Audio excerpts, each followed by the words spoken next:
I was like, oh my God, I'm so sick. And like that. She remembers feeling deathly ill. My kidneys were failing, my lung collapsed.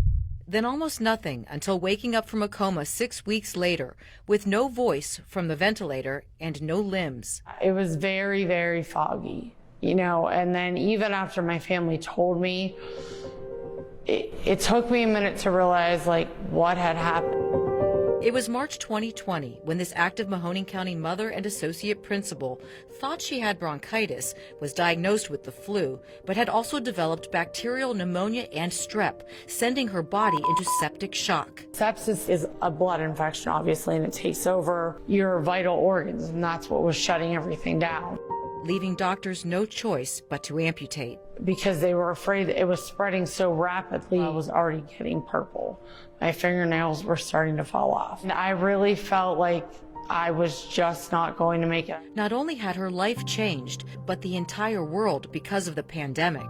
I will forever be indebted to those people on the 7th floor of Mercy Hospital for the rest of my life. Like, they became a family when I couldn't have my family.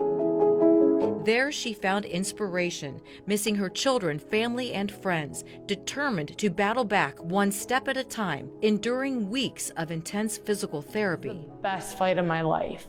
Like, when I stood up the first time, they're like, oh, you'll probably go like 50 feet, and I went 250 feet. Relearning everything from brushing her teeth to driving a car, returning to work, and becoming an advocate for those with physical challenges. Always a way out. There's always a way to do something differently or better. She's also raising awareness about sepsis, which impacts 1.7 million adults each year, and encouraging people to speak up for their health. When this happened to me, I didn't advocate enough, and I should have. Had I been on an antibiotic, could my body have been fighting off the sepsis a little bit?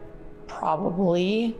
But she refuses to be saddened, turning her challenges into teachable moments, especially with her own children. What happens when you fall? You get back up. Like, I'm gonna fall, but I'm going to get back up.